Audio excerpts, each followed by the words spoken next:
Good evening students. வந்து பார்த்தீங்கன்னா எல்லாருக்கும் ஒரு ஸ்பெஷலான ஒரு குட் ஈவினிங்ப்பா. ஓகேங்களா? நாளை காலை வந்து பார்த்தீங்கன்னா 9:30க்கு சரியாக ரிசல்ட் வந்து பார்த்தீங்கன்னா வெளியாயிரும். ஸோ பள்ளி கல்வித்துறை அமைச்சர் வந்து பார்த்தீங்கன்னா 9:30க்கு கரெக்டாக வெளியிட்டுருவார்ப்பா. ஓகேங்களா? 10th 12th எப்படி புள்ளி மாறாமல் சரியான நேரத்தில் வெளியிட்டாங்களோ அதே தான்ப்பா 11க்கும் நடக்க போகுது, மாற்று கருத்து இல்லை. அது மட்டும் இல்லாமல் சில 11th ஸ்டூடெண்ட்ஸ் வந்து பார்த்தீங்கன்னா நெட்டில் எப்படி செக் பண்ணுன்றதை கேட்குறாங்க. ஓகேங்களா? ஸோ அது எப்படி செக் பண்ணுன்றதை நான் சிம்பிளாக சொல்கிறேன்.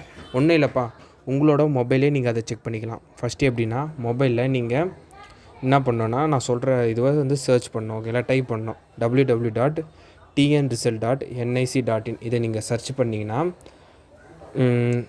ஒரு வெப்சைட் ஓப்பன் ஆகும்ப்பா. அந்த வெப்சைட் வந்து பார்த்தீங்கன்னா ரிசல்ட்ஸ்க்கான வெப்சைட்டு. அதில் வந்து ஒரு 2 இன்ஃபர்மேஷன் கேட்கும். ஃபஸ்ட்டு வந்து பார்த்தீங்கன்னா உங்களோட ரெஜிஸ்டர் நம்பர்ப்பா. ரெஜிஸ்டர் நம்பர்னால் நீங்கள் பப்ளிக் எக்ஸாம் எழுதும்போது உங்களுக்கு ஒரு 7 டிஜிட்டில் ஒரு நம்பர் கொடுத்துருப்பாங்க. அந்த நம்பர் தான் நீங்கள் ஃபஸ்ட்டு என்ட்ரு பண்ணணும். அதை நீங்கள் என்ட்ரு பண்ணிட்ட பிறகு உங்களோட டேட் ஆஃப் பர்த்து கேட்கும்.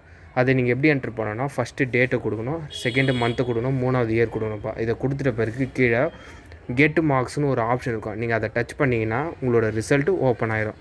சிம்பிளான ப்ரொசீஜர்ப்பா. நீங்கள் அது வந்து பார்த்தீங்கன்னா ஒன்று வந்து பார்த்தீங்கன்னா உங்களுக்கு எஸ்எம்எஸில் வரும்ப்பா மார்க்ஸு. அப்படி இல்லைன்னா நீங்கள் வந்து இந்த மாதிரி பார்த்துக்கலாம். ஓகேங்களா? 9:30க்குலாம் ஷார்ப்பாக வந்து பார்த்தீங்கன்னா உங்கள் மார்க்ஸு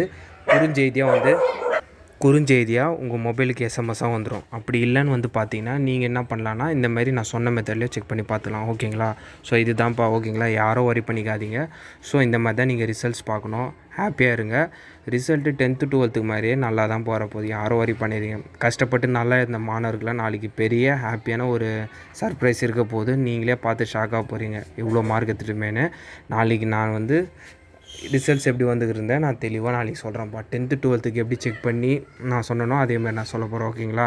ஸோ மறக்காமல் வந்து பார்த்தீங்கன்னா இந்த அப்டேட்டை உங்கள் ஃப்ரெண்ட்ஸ் அண்ட் ஸ்டூடெண்ட்ஸ்லாம் வந்து பார்த்தீங்கன்னா ஷேர் பண்ணியிருப்போம். ஓகேங்களா?